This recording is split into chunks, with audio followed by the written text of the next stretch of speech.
আপনারা দেখছেন Bankura TV breaking news.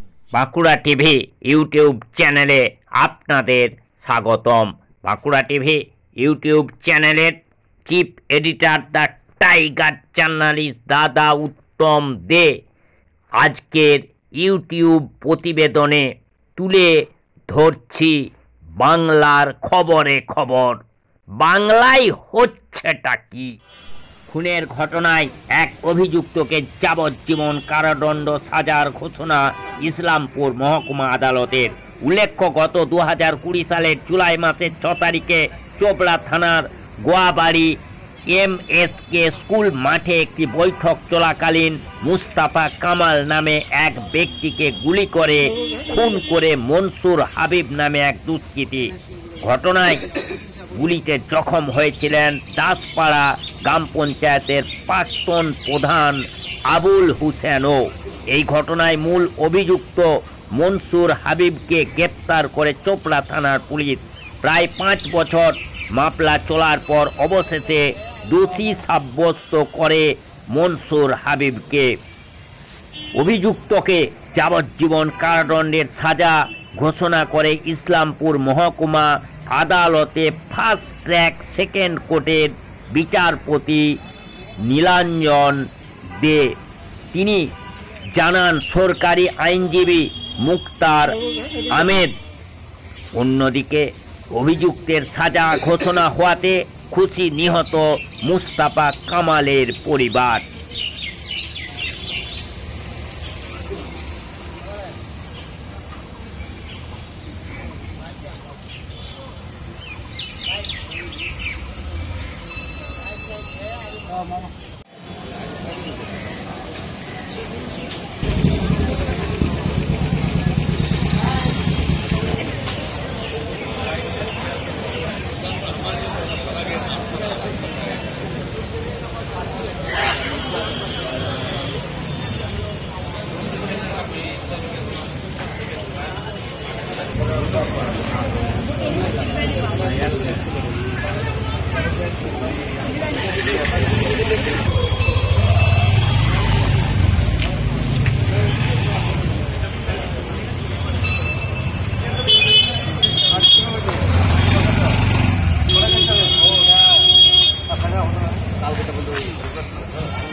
আপনারা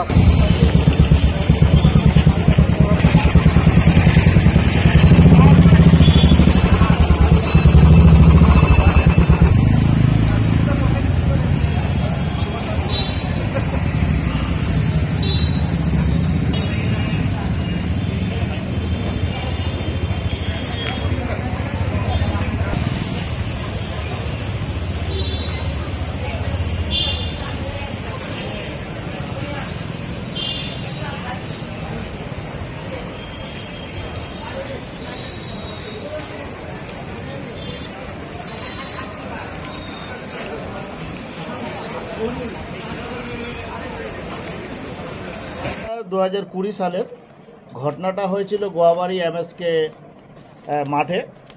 তখন হচ্ছে একটা ডেভেলপমেন্ট পঞ্চায়েতের ডেভেলপমেন্ট নিয়ে একটা মিটিং ছিল।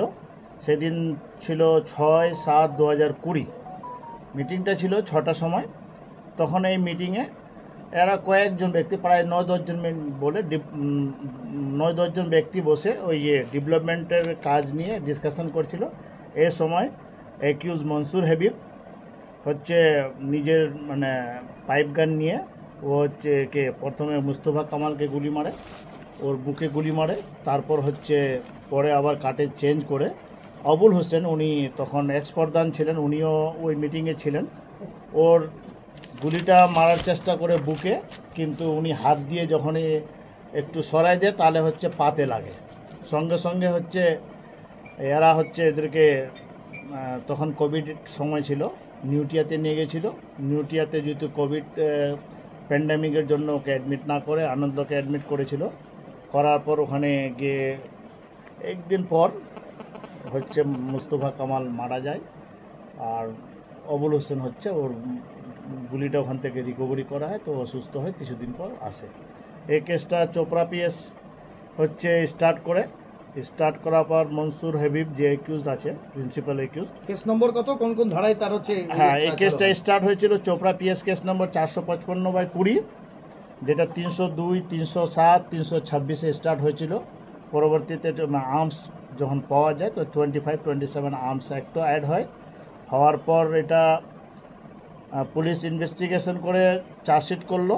চার্জশিট করার পর এখানে হচ্ছে ট্রায়ালে আসলো আমাদের কাছে 2020-তে। আর অ্যাকিউজডকে পুলিশ কিন্তু মানে কয়েকদিন পরে 7 তারিখে, মানে 6 তারিখে ঘটনা, 7 তারিখে কিন্তু পুলিশ অ্যারেস্ট করে নেয়। ওর বাড়ি থেকে অ্যারেস্ট করে 7/7/2020-তে অ্যারেস্ট করার পর থেকে উনি কাস্টাডিতে আছেন। প্রায় 5 বছর ও কাস্টাডিতে থাকলো। এই 5 বছরের মধ্যে 2020 সালে এই কেসটা আমার কোর্টে আসলো। চার্জ ফ্রেম হওয়ার পর আমরা সাক্ষী করলাম। গভর্নমেন্ট থেকে প্রায় 23 উইটনেসকে আমরা এক্সামিন করি। এক্সামিনের পর আজকে সাহেব ফার্স্ট ট্রাক সেকেন্ড সাজা ঘোষণা করেন। বিচারকের নাম নীলঞ্জন দে। উনি হচ্ছেন আজকে কনভিক্ট করেন আসামিকে 302, 307 আর 326। 302-তে লাইফ ইমপ্রিজমেন্ট, 15,000 টাকা ফাইন, না দিতে পারলে 8-3 মাস জেল। আর 307-এ যেটা হচ্ছে অবুলকে যেটা ইনজুরি লেগেছিল, 307-এ ওইটাকে 10 বছর পানিশমেন্ট দেওয়া হয়েছে, 5,000 টাকা ফাইন। এটাতে আজকে কনভিকশন ডিক্লেয়ার করা হয়েছে। মুক্তারদা বলবেন, এই 5 বছর কাস্টডি ট্রায়াল এর থাকা, যেটা আপনি বলছিলেন একটু আগেই আমাদের সাংবাদিকদের সঙ্গে আলোচনা করছিলেন, যে পরিবারটা ভুক্তভোগী পরিবার আক্তারি, তার একটা ছেলের বয়স তখন 1 বছর প্রায়, এবং বড় ছেলে হয়তো 9 বছরের বা 8 বছরের হবে। এই যে দীর্ঘদিন আইনি সহায়তা আপনারা দিলেন এবং তাদের বারবার আপনাদের দ্বারস্থ হতে হয়েছে, কি বলবেন আজকে? দেখেন, এই কেসটাতে যে ওর দুটো ছেলে, একটা ছেলে ছোট্ট যেটা বাড়িতেই ছিল, আর একটা ছেলে যে আর হচ্ছে তখন 7 বছর না 8 বছর বয়স, সে সময় ইনসিডেন্টলি, এটা কোইন্সিডেন্ট, তখন হচ্ছে ওর বাবাকে খুঁজতে খুঁজতে ওই সময়টা যায়, কিন্তু ওর সামনে গুলিটা হয়। ও one of the eye witness, উনি কিন্তু আই উইটনেস, ক্রেডিবল উইটনেস, ওনাকে মানা হয়েছে। উনি কিন্তু কোর্টে সাক্ষী দিয়েছেন, ইভেন হচ্ছে 164ও হয়েছে, ইভেন হচ্ছে এখানে সাক্ষী দিয়েছেন। ওর সাক্ষীকে কোনো মতো ভাঙতে পারেনি ওই ছেলের। যা তখন ও বলা, ও তখন একটা খুব মনে আছে আমার, ওনাকে বলা হয়েছিল কি তুমি এই ডেটটা কী করে মনে রাখলে? তখন ও বলছিল কি আমার জীবনের সব থেকে যাকে আমি ভালোবাসতাম সে হচ্ছে সেদিন গুলি খাইছে, সে মারা গেছে, সেই জন্য ওই ডেটটা আমার মনে আছে। আচ্ছা, এখনো ডেটটা মনে রেখেছে? এখনও ডেট মনে আছে। তো আজকে এই যে একটা বিচার আপনারা দিতে পারলেন এবং সেই ভুক্তভোগী পরিবার তারা হয়তো আজকে খুব আশ্বস্ত, তো যাবজ্জীবন হয়েছে এবং কনকারেন্টলি আরো 10 বছর সাজা হয়েছে। তো এটাকে ওই 307-এ হচ্ছে আপনার 10 বছর। আচ্ছা, আর 302-তে হচ্ছে আপনার লাইফ ইমপ্রিজমেন্ট। দীর্ঘদিন আইন প্র্যাকটিস করছেন, অপরাধ করলে বিশেষ করে আগ্নেয়াস্ত্র নিয়ে কারোর উপরে হামলা করা এবং তারপরে প্রাণঘাতী হামলা করে তাকে মেরে ফেলা, এটাতে কখনো পার পায় না আইন আদালতের কাছে, কি বলবেন? দেখেন, to protect the society, this conviction is very necessary for the safe world. যদি কনভিকশন না দিতে পারে কিন্তু ওয়ার্ল্ড সেফ থাকবে না। যদি এরকম ঘটনা কেউ ঘটায় তাকে কনভিকশন মাস্ট, আর আমরা চেষ্টা করি কনভিকশন করার। এটা হচ্ছে রাজনৈতিক যোগ এখন বলা যাবে না, কেননা পলিটিক্যাল নেতাগুলো পুরো ছিল না, কিন্তু ওর মধ্যে শুধু একজন এক্স প্রধান যে অবুল। আর ব্যাপারটা হচ্ছে এদের হচ্ছে কোনো ডেভেলপমেন্ট ওয়ার্ক নিয়ে এখানে হতো, মানে একটা মিটিং ছিল, তাতে এদের মতামত হচ্ছে কি এই কাজটা এইদিকে না করে ওই দিকে করে, এই নিয়ে ছিল। তো পলিটিক্যাল তো ছিল বটেই, কিন্তু পুরোটা পলিটিক্যাল না।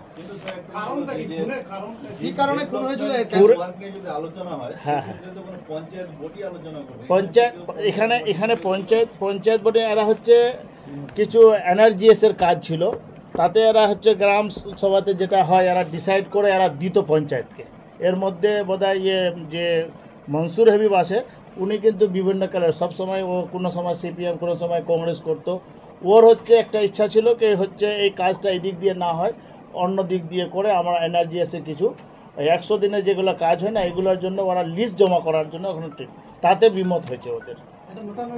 হ্যাঁ, মতামত হয়েছে। শ্রেণীকে ও তৃণমূলী পার্টি করতেন। তো জাজমেন্টে যেটা বললো জজ সাহেব যেটা বললেন, তো যেটা রায় হলো ওর মানে আজীবন আর কি কারাদণ্ড। কবে ঘটনাটা হয়েছিল? ঘটনাটা হয়েছিল 2020 জুলাইয়ের 6 তারিখে। বললাম যে মানে বিকাল 5টার সময়। কি হচ্ছিল তখন যে এই ঘটনাটা ঘটলো? ঘটনা কিছুই নেই, ওখানে ওরা কয়েকজন বসে মাঠে চা খাচ্ছিল আর একটু গল্প গুজব করছিল। ইতিমধ্যেই ওই দুষ্কৃতীটা এসে ওখানে আবুল নামে একজন আগের প্রাক্তন প্রধান ছিলেন, বর্তমান তখন তিনি মেম্বার। তো উনাকে শুধু বলল যে আবুল তুমি একটু আমার দেখা করে দিও। তো আবুল তখন সঙ্গে সঙ্গে বলছে যে হ্যাঁ ভাই ঠিক আছে, আমি তোমার সঙ্গে দেখা না হলে তোমার বাড়ি হয়ে যাব, তোমার বাড়িতে গিয়ে দেখা করেই যাব। এইটুকু কথা বলেই আবার ও মানে এই 5-10 হাত দূরে গিয়ে আর কি বসলো। বসে আবার 2-3 মিনিটের মধ্যে কি ভাঙাভাঙি করলো না করলো, ওখান থেকে উঠে আস্তে আস্তে আস্তে আস্তে এসে চট করে আর কি মোস্তফা কামালকে ধরে গুলি মারে দিল। গুলি মারে দিয়ে ওকে লাত মারে ফেলে দিল। তারপরে আবার আবুলকে ধরছে। আবুলেরও মানে বুকে পিস্তল লাগাই দিছিল। তখন তো আবুল তো মানে ওই ইসে আর কি তখন ইয়ে করে ফেলে দিছে, এইভাবে যখন ফেলে দিছিল পিস্তলটাকে, তো তখন ওর নিচে আর কি পায়ের সে খাইতে লাগে গেছিল। তো আবুল তো বেঁচেই গেল কোনো মতে। সেই সময় চিকিৎসারও খুব অভাব ছিল করোনার কারণে। তারপর আর কি তখন এখানেই মারা গেল। বললাম যে কারণটা কি? কারণ এখন এ পর্যন্ত কারণ কিছুই পাইনি। ওখানে অনেক এসপি সাহেবও মানে নিজেই ইয়ে করছে, ডাইরেক্ট এসপি সাহেব নিজেই তদন্ত করছিল, মানে এই সম্বন্ধে কোনো কারণ নেই। আর এটাও কোনো কারণ নাই যে ওর সাথে কোনোদিন ওর একটা লাগাবাজা বা ওর সঙ্গে কোনোদিন একটা ঝগড়া ঝঞ্ঝাট এরকমও কোনো কিছু নেই। হঠাৎ করে এসেই মানে ও আক্রমণ। তো হঠাৎ করে কি মানে অন্য কারোর উপরে আক্রোশ ছিল কি না শুধু মোস্তফার উপরে? এখন ওটাও তো বলা যাবে না। না, ওর সঙ্গে তো কোনো কিছুই নাই। এখন ও নিজেও বলছে, ও জেলে থাকাকালীনও বলছে যে ওর সঙ্গে তো আমার কোনোদিন খাচালো হলো না, কিছু হলো না, কিন্তু ওকে আবার কি করে আমি মারব? রাজনৈতিক কোনো বিষয় ছিল কি না? রাজনৈতিক সঙ্গে তো কোনো ইস্যুই নেই। ওখানে বিকালবেলায় রপাগারার দিন কোনো রকমের ওখানে মিটিং মিছিল নাই, কিছুই নাই, শুধু বাজার, গ্রামীণ বাজার। ঘটনাস্থলটা কোথায় ছিল? ওটা গোয়াবাড়ি MSK স্কুল মাঠ, স্কুল মাঠ রাস্তার পাশে। কোনো মানে রাজনৈতিক সংগঠন? না না। আজকে যে সাজা হলো কি সাজা হয়েছে? আজকে তো শুনলাম যাবজ্জীবন কারাদণ্ড। সাজা যে ও পাইছে তো আপনারা কি খুশি? আমরা প্রশাসনের উপর, প্রশাসনিক দিক দিয়ে আমি আমার এলাকাবাসীর জন্য আমি খুব খুশি, খুব খুশি। আর অনেক দূর করে আগামী দিনে যদি আমরা এই ইয়েটাতে এরকম একটা সুবিচার না পাই, তাহলে এলাকা আরো এটা মানে ব্যাপকভাবে ছড়ায় পড়বে, সন্ত্রাস আরো বেড়ে যাবে। তো আমি ধন্যবাদ দিব এখানকার মানে কোর্টের অধিকর্তা আমাদের উকিল বাবুদের ধন্যবাদ দিব। ওরা যে সমনে, এমনকি প্রশাসনকেও আমি ধন্যবাদ দিব, ওরা সৎ পথে জ্ঞানে। এসপি সাহেবকেও আমি ধন্যবাদ দিব, নিজেই উনি এই কেসটার ব্যাপারে খুব তদন্ত করেছেন, 2-3টা গ্রাম মিলেই তদন্ত করেছেন। তা আমি এসপি সাহেবকে আমি 1000বার আমার আন্তরিক নমস্কার জানাবো, প্রশাসনকে আমি আন্তরিক নমস্কার জানাবো, এখানকার কোর্টের কর্তা অধিকর্তা জজ পিপি সাহেবকে আন্তরিক অভিনন্দন সালাম জানাবো, যে এলাকার জন্য, এলাকাবাসীর জন্য যে সুবিচারটা আজকে উনি দেখিয়েছেন, খুব আমি বলবো আগের দিনের খুব সত্য যুগের মতন আর কি সুবিচারটা পেয়েছেন। তাতে আমি বড় দাদা হিসাবে খুব খুশি। আপনার নাম? আমার নাম শরীফুল ইসলাম। আপনি কে হন? আমি ওনার বড় দাদা, কি নাম ছিল? মোস্তফা কামালের বড় দাদা। একটাই দুঃখ ছিল মনের মধ্যে, তার দুটো ছেলে ছিল খুব ছোট ছোট, এখন বড় হয়েছে। খুব দুঃখের সহিত আর কি, খুব কষ্টের সহিত তারা চলতেছে। এখন মোস্তফার দাদা হিসাবে, বড় দাদা হিসাবে আমারই পর আর কি বর্তাইছে, আমাকেই দেখাশোনা করতে হচ্ছে। আমার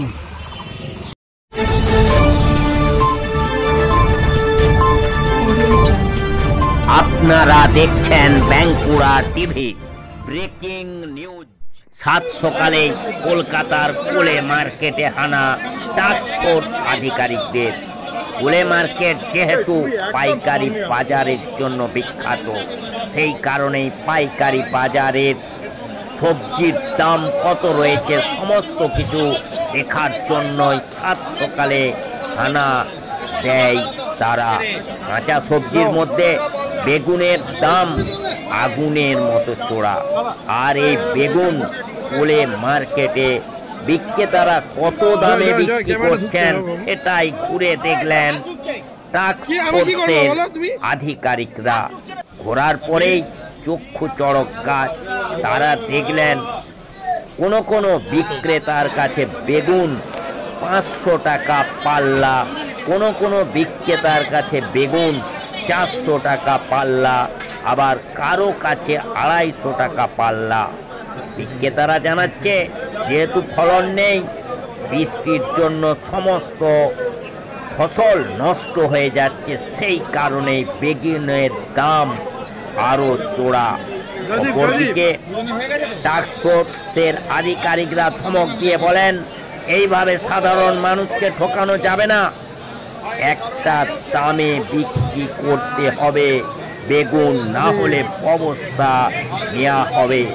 তার পাশাপাশি ঝিঙ্গে, শসা, ঢেঁড়স সমস্ত কাঁচা বাজার পরিদর্শন করলেন। বেগুন ছাড়া সমস্ত কাঁচা বাজারের দাম মোটামুটি ঠিকই রয়েছে। তার পাশাপাশি মাছ মাংসের দামও ঠিক রয়েছে। বেগুন আর লঙ্কার দাম বেশি রয়েছে। ট্রান্সপোর্টের আধিকারিকরা এই রিপোর্ট জমা দেবেন চিফ সেক্রেটারির কাছে।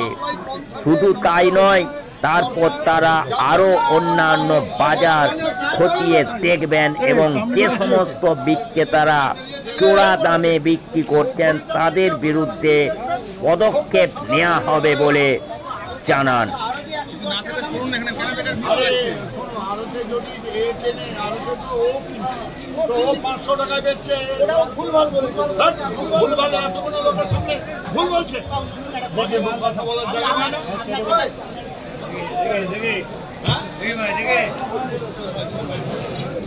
আরে ভাই যেতে দাও।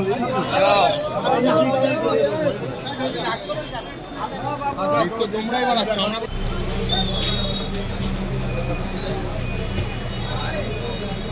বাজারে কাস্টমার কম আছে।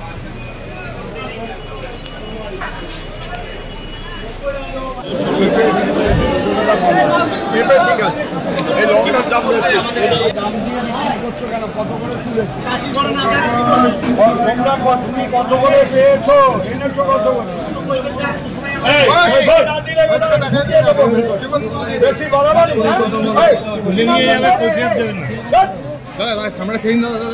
বেশি বাড়াবাড়ি করছো। কত করে পেয়েছি? জোরে বলো।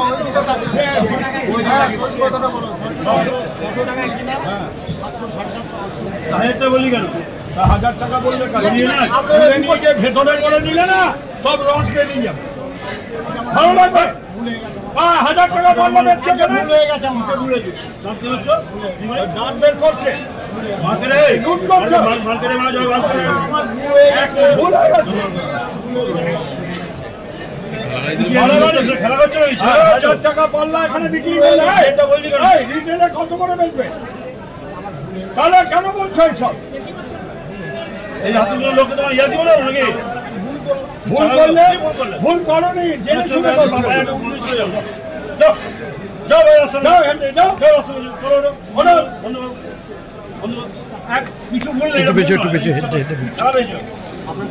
এত লোক এসছে এখানে তোমার মুখ দেখছে না, তুমি বাজে কথা বলছো কেন?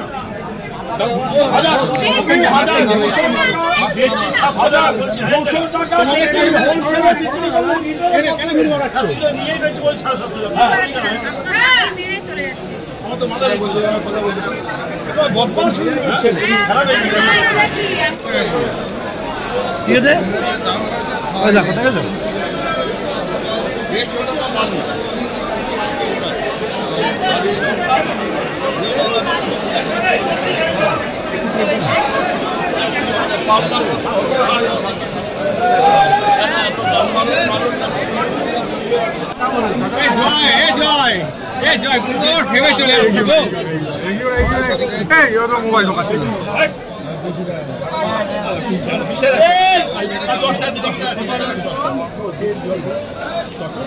হেড ঢুকছে ও হেড ঢুকছে না, হেড ঢুকছে। রবিদা বেগুনটা ধরো না এটা, আরে দু হাতে দুটো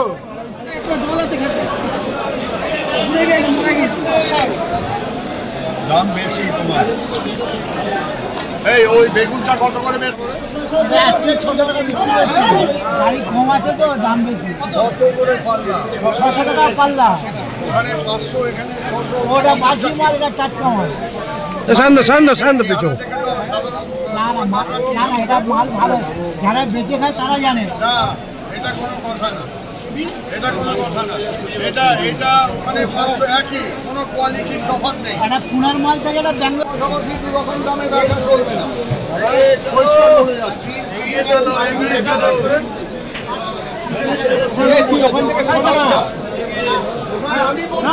আমরা এতগুলো লোক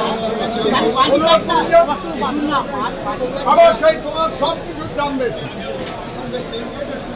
আচ্ছা, আমরা বেশি নিচ্ছি, আড়তের দাম কিনে বুঝতে পারবেন। আরে আড়তের দাম, আমরা তো আড়তের এখানে কথাই বলছি, তোমার বাজারেই তো তোমার সামনে কাজ বৃষ্টিতে ডুবে গেছে, যার জন্য এই শাকসবজির দাম এতটা বেড়েছে। প্রতি বছরই এই জিনিস হয়, এটা নতুন কিছু। সেই জন্য আমরা এখানে এসে বেগুনের দাম 3-4 রকম পেয়েছি। 600 টাকা পাল্লা, মানে 5 কিলো, 400 টাকা পাল্লা, 250 টাকা পাল্লা অবধি পেয়েছি। সেই জন্য ওই পুলি বেগুনগুলোর দাম এখানে বিক্রি হচ্ছে 50 টাকা কিলো। এগুলো বাইরে রিটেলে অনেক রিটেল দোকানদার অনেক রকমভাবে সাধারণ মানুষকে ঠকাচ্ছে। সেটা যাতে না হয়, সেটা প্রশাসনিকভাবে কী করা যায় সেই ব্যবস্থা নেওয়ার জন্যই আজকে আমরা এই হোলসেল আপনারা দেখছেন বাঁকুড়া টিভি। এবং এগ্রি মার্কেটিং যে সেক্রেটারি আছেন মিনা স্যার, তার সঙ্গে কথা বলে কী ব্যবস্থা নেওয়া যায় সারা কলকাতা এবং পশ্চিমবাংলা জুড়ে সেটা আমরা আলোচনা করে আমরা জানাবো। এবার তবে আজকে কোলে মার্কেটের যা সিচুয়েশন দেখেছি, মোরাললেস ঠিক আছে। মাছের দাম তো ঠিক আছে, মাছের বাজারে আমরা যাইনি, ওটা কোনো ম্যাটার না। সবজির যে অবস্থা সেটা প্রতি বছরের পরে এবছর হয়েছে, ওই জন্যই আজকে আমাদের এখানে আসা। দেখা যাক কী হয়। গড়িয়াহাট, লেক মার্কেট, ভবানীপুর যদুবাবু বাজার এবং ল্যান্সডাউন বাজার, এই 4টে বাজারের নাম আমি আপনাকে বলে গেলাম। এই 4টে বাজারে আমাদের যে একদম মিনিমাম বেস সবজি আলু, জ্যোতি আলু, তার দাম 2 টাকা করে বেড়ে গেছে। আপনার কাছে খবর আছে? না, আমি জানি না, তবে 20 টাকার বেশি আলু যাওয়ার কোনো কারণ নেই, 20 টাকা আলু, 25 থেকে 30 টাকা করে পেঁয়াজ বিক্রি হচ্ছে। সুফল বাংলাতেও বিক্রি হচ্ছে 28 টাকা করে। অতএব আলু স্টোরে প্রচুর আছে, দাম বাড়ানোর কোনো চান্স নেই। যদি কেউ দাম বাড়ায় আমাদের কাছে খবর এলে আমরা প্রশাসনিক ব্যবস্থা নেব সেই ট্রেডারের। আর এই যে দাম বেড়ে গেল, এটা কমবে কম? এটা আশা করছি কমবে। এই টাইমে মালের যোগান কম, তার জন্যই বেড়েছে। মালের যোগান একটু ঠিক হলে এবং এরা যাতে সুযোগ না নেয় তার জন্য আমাদের আজকে আসা, এদেরকে চেস করা এবং হোলসেলের সাথে সাথে রিটেলেও চেস করা। দেখা যাক, নিশ্চয়ই এর উপরে বাজারের উপরে একটা বরাবরই পড়ে এবারেও। একটা বিষয় সেটা হচ্ছে, দেখা গেল যে বেগুন, প্রথম যে বেগুনের দোকানে আপনি গেলেন সেখানে প্রথমে 1000 টাকা বললো পাল্লা, তারপরেই হঠাৎ করে যখন পুলিশ চার্জ করেছে তখনই 700 টাকা। 600 নেমে এসছে হোলসেল মার্কেটে আমরা পেয়েছি। সেটা আমরা অনেক বকাঝকা দিয়েছি এবং লোকাল যে আমাদের মুচিপাড়ার থানার অফিসাররা আছে, তারাও এটা নজর রাখছে। আমরা তাদেরকেও বলেছি যে আপনারা এটা একটু লক্ষ্য রাখবেন। ওসির সঙ্গে আমি ব্যাপারটা নিয়ে কথা বলবো, যা ব্যবস্থা।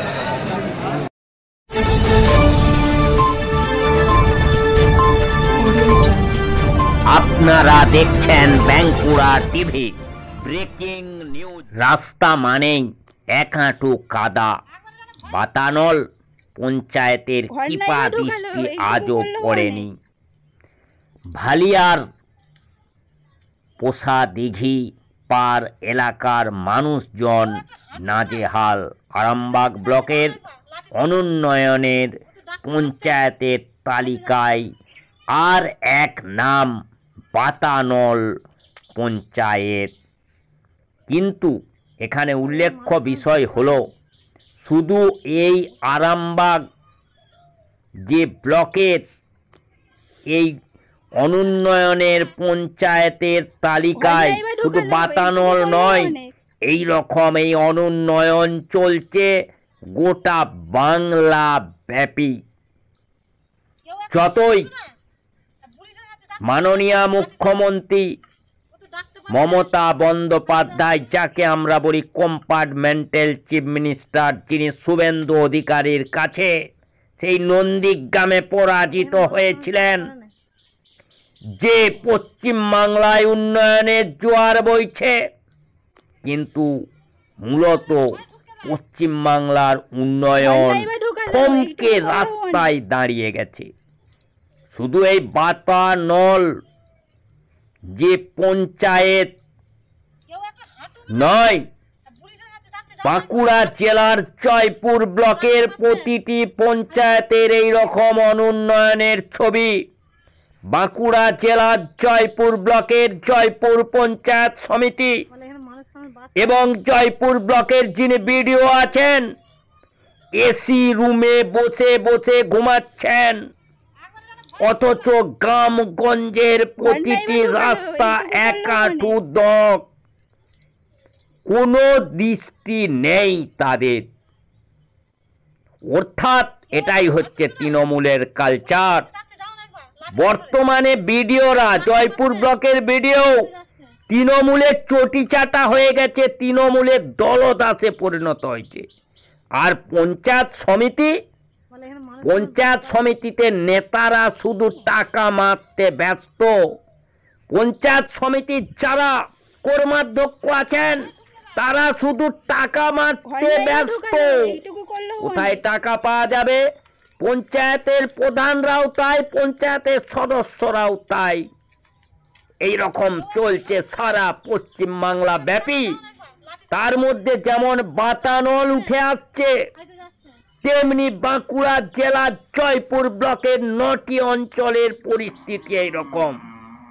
এর জন্য দায়ী 9টি অঞ্চলের প্রধানরা এবং সবচেয়ে দায়ী বাঁকুড়া জেলার জয়পুর ব্লকের বিডিও, যিনি তৃণমূলের দলদাসে পরিণত হয়েছেন, যিনি টেন্ডারের সময় 10% কমিশন নিচ্ছেন। আর আছে তার সঙ্গে জয়পুর পঞ্চায়েত সমিতি, মুখে বড় বড় বুলি কর্মাধ্যক্ষদের, তাতে শিক্ষা হোক, স্বাস্থ্য হোক, কারিগরি দপ্তর হোক, বিদ্যুৎ দপ্তর হোক, যে কোনো দপ্তরে কোনো কাজ হচ্ছে না, শুধু টাকার পিছনে ছুটে বেড়াচ্ছে। দিদিরে ভাইগুলো, কুলঙ্গার ভাইগুলো, জয়পুর ব্লকের পঞ্চায়েত সমিতির যারা কর্মাধ্যক্ষ, সেই দিদির কুলঙ্গার ভাইগুলো, আর দিদির সেই কুলঙ্গার বিডিও জয়পুর ব্লকের। এই পশ্চিম বাংলা ব্যাপী এইরকম অবস্থা। এখন তৃণমূলের রাজত্বকালে বিডিওরাও টাকা নিতে শিখে গেছে। দিদি, আপনি কাকে দিয়ে উন্নয়ন করাবেন? হে পিসি, কাকে দিয়ে উন্নয়ন করাবেন? আপনার বিডিওরাও টাকা নিতে শুরু করেছে, কমিশন নিচ্ছে। এই কমিশনকে আপনার কাছেও যায় নাকি?